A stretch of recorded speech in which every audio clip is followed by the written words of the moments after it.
ជ្រាបសួរពុកម៉ែបងប្អូនទាំងអស់គ្នានៅក្នុងវីដេអូនេះយើងនឹងពិភាក្សាគ្នាអំពីប្រធានបទមួយដែលនិយាយថាតើការអត់ធ្មត់របស់រាជរដ្ឋាភិបាលកម្ពុជានឹងមានអត្ថន័យបែបណាតើភាពស្ងៀមស្ងាត់នៅក្នុងគោលនយោបាយក្នុងការដោះស្រាយបញ្ហាកម្ពុជាថៃនឹងមានអត្ថន័យបែបណាហើយយើងមានអីខ្លះបន្ថែមពីលើនឹងទៀតនៅក្នុងវីដេអូនេះដែរនាងខ្ញុំនឹងលើកយកបទវិភាគមួយមកជាដំបូងនៅក្នុងការជម្រាបជូនពុកម៉ែបងប្អូនទាំងអស់គ្នាសិនគឺជាបទវិភាគរបស់លោកសាស្ត្រាចារ្យវងមករាដែលគាត់ជាសាស្ត្រាចារ្យហើយក៏ជាអ្នកវិភាគនយោបាយដែរអញ្ចឹងនាងខ្ញុំនឹងអានជូននៅបទវិភាគរបស់គាត់ជូនពុកម៉ែបងប្អូនទាំងអស់គ្នាសិនហើយចាំយើងចូលដល់វគ្គរបស់យើងដែលនាងខ្ញុំអញ្ជើញពុកម៉ែបងប្អូនទាំងអស់គ្នាមកចូលរួមជាមួយនាងខ្ញុំដូចគ្នានៅក្នុងការវិភាគទៅលើចំណុចមួយហើយក៏ដូចជារើសយកដំណោះស្រាយផ្សេងពុកម៉ែបងប្អូនទាំងអស់គ្នាអាចលើកមកបានថាតើយើងគួរតែដើរទៅណាដើម្បីដោះស្រាយបញ្ហារបស់យើងជាជាងឬក៏កំឡុងពេលដែលយើងកំពុងស្ងៀមស្ងាត់ហ្នឹងតើយើងគួរតែធ្វើអ្វីបន្តតែមុននឹងចូលទៅដល់ហ្នឹងនាងខ្ញុំសូមឲ្យពុកម៉ែបងប្អូនចុច Subscribe នាងខ្ញុំផងព្រោះថាភាគច្រើននៃអ្នកស្ដាប់របស់នាងខ្ញុំហ្នឹងគឺភ្លេចអត់តន់បានចុច Subscribe ទេអញ្ចឹងឥឡូវនេះយើងចូលមកវីដេអូទាំងអស់គ្នាដូចនិយាយចឹងគឺខ្ញុំជម្រាបឬក៏អានជូននៅបទវិភាគរបស់គាត់សិនអញ្ចឹងនៅក្នុងនេះគាត់និយាយថានៅក្នុងចំនួនព្រំដែនជាមួយថៃប្រហែលខែមកនេះជាពិសេសចាប់ពីចេញកិច្ចព្រមព្រៀងបទឈប់បាញ់ចូលជាធរមានការពីពាក់កណ្ដាលអាធ្រាត្រថ្ងៃទី28កក្កដា2025មករាជរដ្ឋាភិបាលកម្ពុជាបានបង្ហាញការអត់ធ្មត់ខ្ពស់បំផុតនៅចំពោះមុខភាពកក្លឿនក្នុងការរំលោភបំពានបទឈប់បាញ់ពីសំណាក់ភាគីថៃ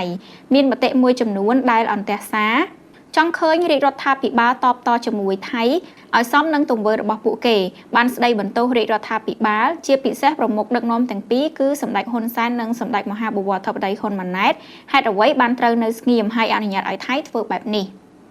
ពិតណាស់ខ្ញុំផ្ទាល់ក៏ដូចជាប្រជាពលរដ្ឋខ្មែរទូទៅសុទ្ធតែមានអារម្មណ៍អន្តរសាបែបនេះដូចគ្នាក្នុងនាមជាខ្មែរដែលឈឺចាប់ចំពោះភាពកក្លឿនរបស់ពួកឈ្លានពានសៀមដែលពោពេញទៅដោយពុតត្បុតក្រឡេកក្រឡុចនិងហួងហែងគ្មានការអៀនខ្មាស់យើងក៏ជឿជាក់ដែរថាប្រមុខដឹកនាំរាជរដ្ឋាភិបាលក៏ពិតជាមានការឈឺចាប់ហើយឈឺចាប់លើសពីអ្វីដែលពួកយើងមានទៅទៀតប៉ុន្តែអ្វីដែលយើងត្រូវដឹងគឺថ្នាក់ដឹកនាំប្រទេសត្រូវគិតគូរគ្រប់ជ្រុងជ្រោយនិងមើលឃើញវែងឆ្ងាយជាងយើងឆ្ងាយណាស់តាមការសិក្សានិងស្រាវជ្រាវរបស់ខ្ញុំខ្លះអំពីក្បួនពិជ័យសង្គ្រាមមេតបដែលខ្លាំងនិងឆ្លាតវៃគឺអាស្រ័យទៅលើយុទ្ធសាស្ត្រហើយស្គាល់ច្បាស់អំពីកម្លាំងខ្លួនឯងនិងកម្លាំងសត្រូវនិងចេះប្រើប្រាស់ពេលវេលាឲ្យបានត្រឹមត្រូវពោលគឺដឹងថាតើពេលណាត្រូវធ្វើអ្វីព្រោះពេលវេលាគឺជាអាវុធយុទ្ធសាស្ត្រដ៏មានប្រសិទ្ធភាពបំផុតពិតណាស់ចំនួនកងទ័ពច្រើននិងសម្ពាវុធទំនើបហើយសម្បូរបែបគឺជាអំណោយផលមួយក្នុងសង្គ្រាមប៉ុន្តែវាមិនមែនជាកត្តាកំណត់ពីជោគជ័យនោះទេជួនកាលអ្នកមានគ្នាតិចកងទ័ពខ្សោយនិងសម្ពាវុធតិចហើយមិនសូវទំនើបប៉ុន្តែមានមេទ័ពខ្លាំងឆ្លាតនិងក្តាប់បានស្ថានភាពច្បាស់លាស់ជ័យជំនះនេះរងចាំអ្នកនោះទៅវិញទេងាកមកមើលពីចំនួនកម្ពុជាថៃវិញភាពអត់ធ្មត់របស់កម្ពុជាគឺជារឿងត្រឹមត្រូវពីព្រោះទ្រឹស្ដីសង្គ្រាមអ្នកដែលតាំងខ្លួនឯងថាខ្លាំងតែងតែអួតក្អេងក្អាងដើម្បីបំបាក់ស្មារតីគូបដិបកប៉ុន្តែក្នុងស្ថានភាពខ្លះអំនួតគឺជាប្រភពនៃបរាជ័យខណៈដែលជោគជ័យនៅទីបំផុតធ្លាក់ទៅលើដៃអ្នកដែលនៅស្ងៀមស្ងាត់ទៅវិញទេនេះគឺជាយុទ្ធសាស្ត្រដែលថ្នាក់ដឹកនាំកម្ពុជាកំពុងប្រកាន់យកអ្វីដែលគួរឲ្យកត់សម្គាល់ការអត់ធ្មត់មាននៅលើផ្នែកយោធាប៉ុន្តែសមរភូមិការទូតមានភាពពុះកញ្ជ្រោកខ្លាំងនៅលើខាងភាគីកម្ពុជានេះជាប្រៀបខ្លាំងមួយដែលមិនអាចមើលរំលងបានពីព្រោះបើយើងខ្សោយជាងសត្រូវអាវុធដ៏សំខាន់ដែលយើងត្រូវប្រើគឺអាវុធការទូតចំណែកកងទ័ពគឺជាជម្រើសចុងក្រោយបំផុតការអត់ធ្មត់របស់កម្ពុជាក៏បានផ្ដល់ផលដ៏ធំធេងជារៀងរាល់ថ្ងៃតែមិនសូវមានអ្នកណាគិតដល់នោះទេជាក់ស្ដែងបើយើងមិនអត់ធ្មត់សង្គ្រាមមុខជាផ្ទុះឡើងសារជាថ្មីយូរមកហើយយើងអាចស្រមៃមើលថាប្រសិនបើសង្គ្រាមកើតជាថ្មីម្ដងទៀតអ្វីដែលជាលទ្ធផលនោះគឺការស្លាប់និងរបួសរបស់កងទ័ព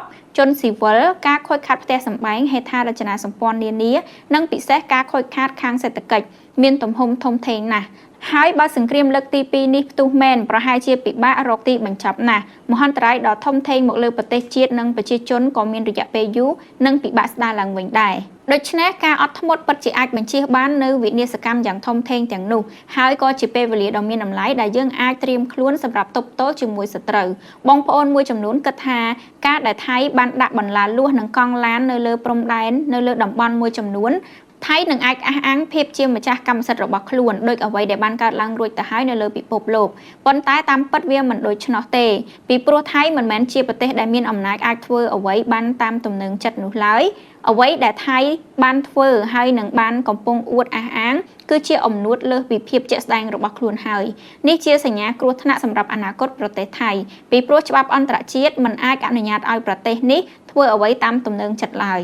សរុបមកវិញនយោបាយអត់ធ្មត់របស់កម្ពុជាគឺជារឿងត្រឹមត្រូវទាំងនៅចំពោះមុខទាំងសម្រាប់ថ្ងៃអនាគតការរក្សាបានសន្តិភាពនៅតែជាកត្តាចម្បងជាងគេបំផុតសម្រាប់កម្ពុជាបច្ចុប្បន្នការប្រកាន់យកភាពអត់ធ្មត់នេះគឺជាជំរើសល្អជាងគេហើយពីព្រោះវាផ្ដល់លទ្ធផលអាក្រក់តិចជាងជំរើសដទៃសូមជន់រួមជាតិយើងចងចាំចោះថាដំណោះស្រាយបញ្ហាព្រំដែនថៃមិនអាចដោះស្រាយបានក្នុងរយៈពេលឆាប់នោះទេពលគឺវាត្រូវការរយៈពេលយូរទៅមុខទៀតដូច្នេះភាពអត់ធ្មត់គឺជាជំរើសដែលយើងមិនអាចជៀសវាងបាននិងជាពេលវេលាដែលយើងត្រូវនាំគ្នាពិចារណាដើម្បីកសាងភាពខ្លាំងរបស់យើងផ្ទុយទៅវិញប្រសិនបើយើងអស់ការអត់ធ្មត់គឺយើងនឹងធ្លាក់ក្នុងអន្ទាក់របស់សត្រូវហើយដូច្នេះសូមកុំផ្ដល់ឱកាសឲ្យសត្រូវហើយសូមខ្មែរទាំងឡាយរួបរวมសាមគ្គីគ្នាជាធ្លុងមួយហើយទុកពេលឲ្យថ្នាក់ដឹកនាំនិងចាត់ចែងទៅជាការល្អពីព្រោះមានតែថ្នាក់ដឹកនាំទេដែលអាចយល់ច្បាស់អំពីកិច្ចការនេះយើងឈឺចិត្តជាមួយថៃប៉ុន្តែយើងកុំឈឺចិត្តជាមួយរដ្ឋាភិបាលយើងដែលកំពុងគិតគូរពីសុខទុក្ខរបស់យើងនិងប្រទេសជាតិរបស់យើងផ្ទុយទៅវិញយើងគួរគប្បីប្រែក្លាយការឈឺចាប់នោះទៅជាកម្លាំងមហាសាមគ្គីជាតិដ៏រឹងមាំនៅពីក្រោយរាជរដ្ឋាភិបាលហើយត្រូវយល់ថាការអត់ធ្មត់ក្នុងយុទ្ធសាស្ត្រមិនមែនជាការខ្លាចចោះចាញ់សត្រូវនោះទេអត់ធ្មត់ដើម្បីប្រៀបឈ្នះនៅពេលដែលពេលវេលាមកដល់អត្ថបទនេះគឺជាការវិភាគរបស់លោកសាស្ត្រាចារ្យវង្សមករានិងជាអ្នកវិភាគនយោបាយអញ្ចឹងពុកម៉ែបងប្អូនទាំងអស់គ្នាការវិភាគរបស់គាត់នឹងខ្ញុំបានអានជូនពុកម៉ែបងប្អូនទាំងអស់គ្នាស្ដាប់រួចមកហើយឥឡូវនេះយើងមករកមើលមតិឬការលើកឡើងផ្សេងនៅក្នុងការដោះស្រាយបញ្ហាមួយនេះប៉ុន្តែមុននឹងនឹងខ្ញុំនិយាយសិនតាមពិតទៅជារួមឬក៏ពុកម៉ែបងប្អូនដែលតែងតែទស្សនាវីដេអូរបស់ខ្ញុំកន្លងមកហ្នឹងក៏ដឹងដូចគ្នាថាបច្ចុប្បន្ននេះអ្វីដែលយើងអាចធ្វើបានឬក៏ជំរើសដែលល្អបំផុតហ្នឹងគឺយើងទប់កុំឲ្យមានសង្គ្រាមហើយនៅក្នុងកំឡុងពេលហ្នឹងដូចគ្នាយើងត្រូវស្វែងរកយុទ្ធសាស្ត្រផ្សេងក៏ដូចជាផុសតាងផ្សេងដើម្បីបញ្ជាក់ថាថៃពិតជាបានឈានពានយើងហើយនឹងយើងស្អាតស្អំអីចឹងទៅហើយមូលហេតុធំមួយដែលយើងខ្លាចបំផុតសង្គ្រាមហ្នឹងព្រោះយើងខ្លាចមិនដោយលោកសាស្ត្រាចារ្យក៏គាត់បាននិយាយហើយតាមពិតទៅពាក់ព័ន្ធទៅនឹងសម្ពាវុធឬក៏កម្លាំងយើងតិចសម្ពាវុធយើងមិនសូវទំនើបដូចគេហ្នឹងបើជាធម្មតាវាអាចថាយើងទប់ទល់មួយគេអត់ជាប់មែនប៉ុន្តែអាហ្នឹងវានៅលើកត្តាគួបផ្សំផ្សេងទៀតអាស្រ័យទៅលើមេតបយុទ្ធសាស្ត្រថ្នាក់ដឹកនាំអីជាដើមប៉ុន្តែគឺយើងទទួលស្គាល់មែនថាសម្ពាវុធនិងកម្លាំងរបស់យើងនឹងអត់ដល់គេទេប៉ុន្តែក្នុងន័យហ្នឹងគឺបច្ចៈហើយបច្ចៈទៀតមិនមែនបានន័យថាបំបាក់ទឹកចិត្តអីទេវាបានន័យថាវានៅគួបផ្សំជាមួយនឹងតាក់ទិចការដឹកនាំអីទៀតណាអញ្ចឹងកន្លែងហ្នឹងបានន័យថាទោះបីជាចង់ធ្វើសង្គ្រាមក៏គេមិនមែនចេះតែធ្វើដែរគេត្រូវការពេលវេលាមកដល់ត្រូវការ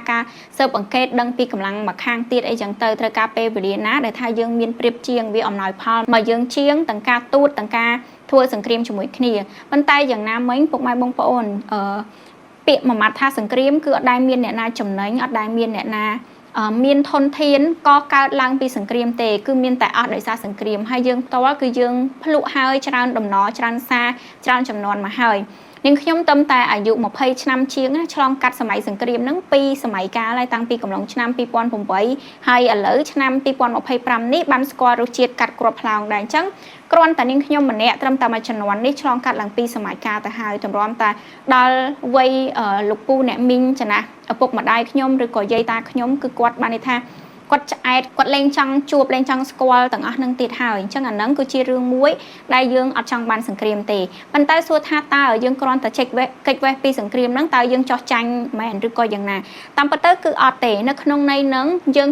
ងព្យាយាមបញ្ជាសង្គ្រាមឲ្យអស់ពីសមត្ថភាពប៉ុន្តែក្នុងគណៈពេលហ្នឹងបងនៅខាងជួរមុខក៏គាត់ត្រៀមខ្លួនដូចគ្នានៅក្នុងការទប់ទល់ការពីដែនបូរណភាពទឹកដីក្រៅពីការទប់ទល់ហ្នឹងថ្នាក់ដឹកនាំក៏គាត់ព្យាយាមរកដំណោះស្រាយផ្សេងដូចគ្នាហើយមិនមែនតែថ្នាក់ដឹកនាំទេសូម្បីតែយើងដែលជាប្រជាជនធម្មតាហ្នឹងក៏យើងចូលរួមនៅក្នុងការគិតចូលរួមនៅក្នុងការផ្ដល់ជាមតិយោបល់ហើយនឹងចូលរួមនៅក្នុងការកសាងជាតិដោយកសាងសេដ្ឋកិច្ចជាតិនិងសមត្ថភាពជាតិដែរអញ្ចឹងគឺយើងទាំងអស់គ្នាកំពុងតែប្រឹងដើម្បីប្រទេសជាតិមួយនេះហើយ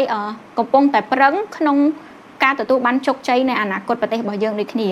អញ្ចឹងឥឡូវនេះយើងចូលមកដល់វគ្គនេះខ្ញុំក៏សូមអញ្ជើញពុកម៉ែបងប្អូនទាំងអស់គ្នានឹងមកចូលរួមផ្ដល់យោបល់ទាំងអស់គ្នាថាតើពុកម៉ែបងប្អូនគិតថាមានវិធីណាខ្លះ នៅក្នុងកំឡុងពេលដែលយើងកំពុងតែរក្សាភាពស្ងៀមស្ងាត់ទប់កុំឲ្យមានការផ្ទុះសង្គ្រាមហ្នឹងណាតើយើងនឹងអាចធ្វើអ្វីបានខ្លះទី1ហ្នឹងគឺយើងអាចប្រមូលផុសតាងទី1ហ្នឹងគឺយើងអត់មានជំរឿហេគឺយើងត្រូវតែប្រឹងឲ្យអស់ពីលទ្ធភាពនៅក្នុងការស្វែងរកជំនួយពីសំណាក់បរទេសអញ្ចឹងក្នុងការស្វែងរកជំនួយពីបរទេសហ្នឹងទី1នៅក្នុងហ្នឹងទៀតហ្នឹងគឺយើងស្វែងរកផុសតាងពីអ្នកដែលគាត់ជាអ្នកស៊ើបអង្កេតព្រំដែនបណ្ដោះអាសន្នណាដែលខាងម៉ាឡេស៊ីដាក់មកអញ្ចឹងធម្មតាពួកគាត់ដែលទៅពិនិត្យមើលឬក៏ត្រួតពិនិត្យអីហ្នឹងគាត់ត្រូវមាន report អីហើយប៉ុន្តែយើងត្រូវដឹងដូចគ្នាខាងថៃក៏គេមានដែរ IoT ហ្នឹងហើយខាងកម្ពុជាយើងក៏មានដែរអញ្ចឹងកន្លែងហ្នឹងបានន័យថាកន្លែងហ្នឹងយើងអាចប្រើបានគេក៏ប្រើបានយើងអាចឈ្នះកន្លែងហ្នឹងយើងក៏អាចចាញ់កន្លែងហ្នឹងដូចគ្នាក្នុងការប្រមូលផុសតាងដូចយើងដឹងហើយថាសៀមបកែខាងរៀបឆាករៀបឈុតសម្ដែងបកែខាងកលល្បិច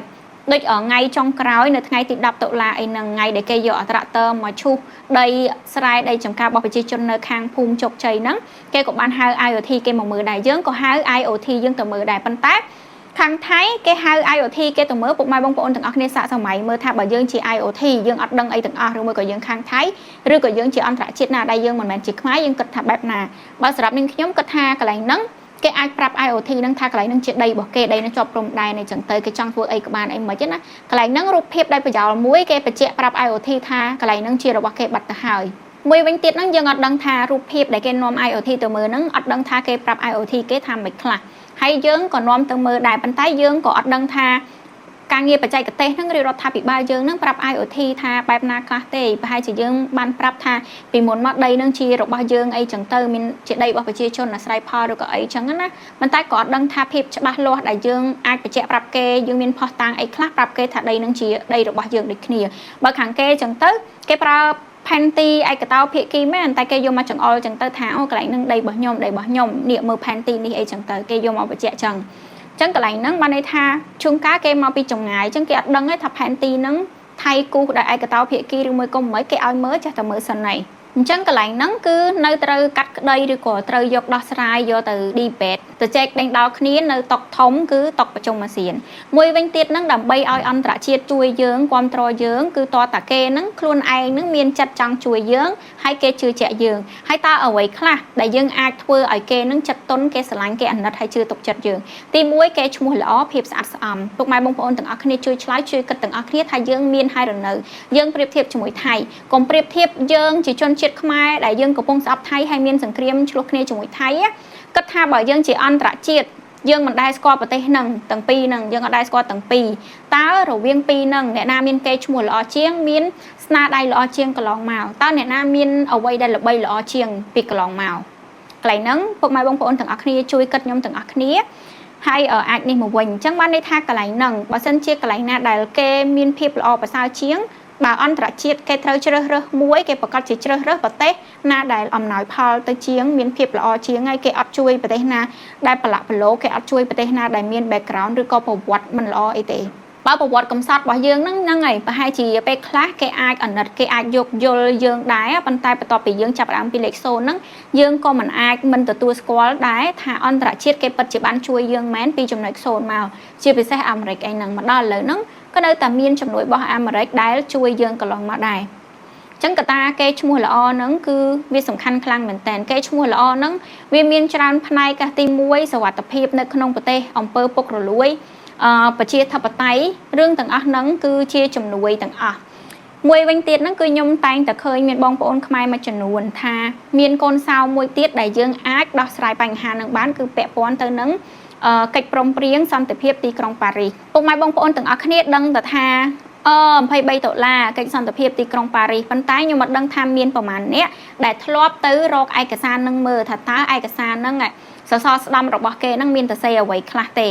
អាហ្នឹងមិនបាច់និយាយអីពុកម៉ែបងប្អូនទាំងអស់គ្នាឧទាហរណ៍ត្រឹមតែថានៅក្នុងគ្រួសារមួយខ្ញុំនិយាយមែន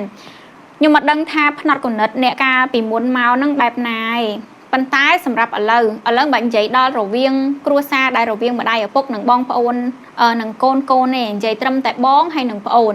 បងអត់អាចបន្ទោសប្អូនបានឬក៏ស្ដីថាឲ្យប្អូនបានក្នុងនាមឬក៏ត្រឹមតែថាខ្លួនឯងជាបងទេលុះត្រាតែបងនឹងបំពេញតួនាទីជាបងដើរតួនាទីជាបងសិនទៅអាចស្ដីថាឲ្យប្អូននឹងដែលជាប្អូនបានថាប្អូនធ្វើខុសឬមួយក៏ធ្វើអត់ត្រូវអីចឹងទៅប្អូនដូចគ្នាមុននឹង complain មុននឹងចោទប្រកាន់បងអីថាមិនហ្នឹងប្អូននឹងត្រូវ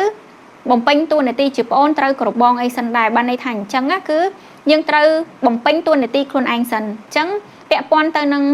$23សន្តិភាពទីក្រុងប៉ារីសអីហ្នឹងខ្ញុំអត់ដឹងមែនថាពុកម៉ែបងប្អូនទាំងអស់គ្នាបានមើលឬក៏អត់ខ្ញុំគិតថាយើងប្រហែលជាពិបាកនៅក្នុងការប្រើហើយពិបាកហ្នឹងពេលខ្លះវាមិនមែនមកពីយើងទេខ្ញុំអាចនិយាយបានថាធម្មតាហ្នឹងបើយើងប្រើគឺប្រើនៅក្នុងនាមការទៀមទាឲ្យអន្តរជាតិមកជួយយើងអញ្ចឹងបានន័យថាតើយើងគោរពលក្ខខណ្ឌក្នុងនឹងអស់ហើយឬនៅយើងគោរពលក្ខខណ្ឌដែលគេចង់បាននៅតាមពិតមិនចាំបាច់ទៀមទាតែ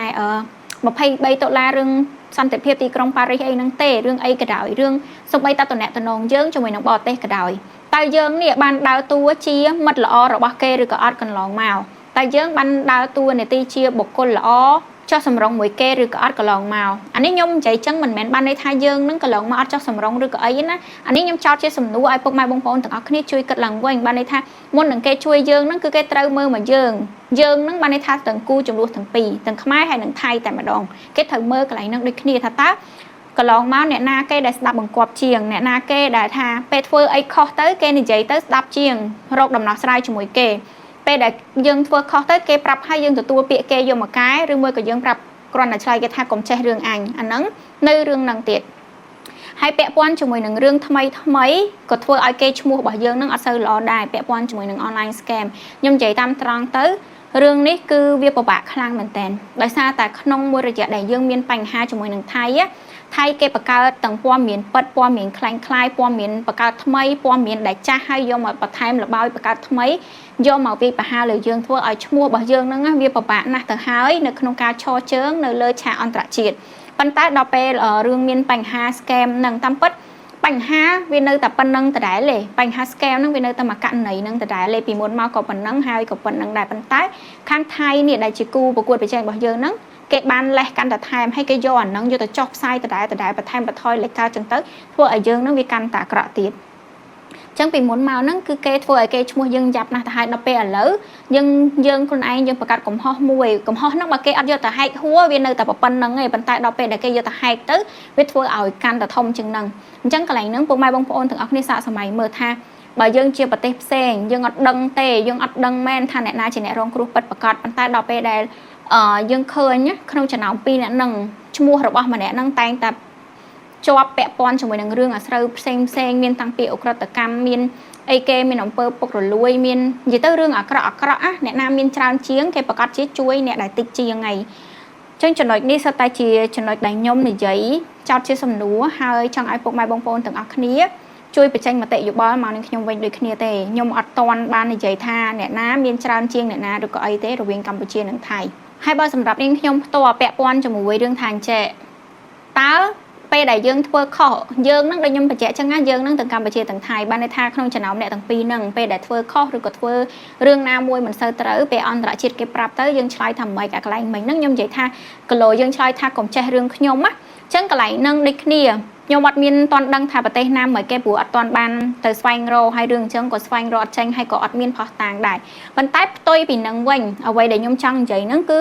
ឺបើសម្រាប់ភាគីខាងថៃតែម្ដងហើយនឹងខ្ញុំក៏ធ្លាប់បាននិយាយមកពីមុនដែរឧទាហរណ៍ថាពាក់ព័ន្ធបញ្ហារឿង scammer នឹងអីចឹង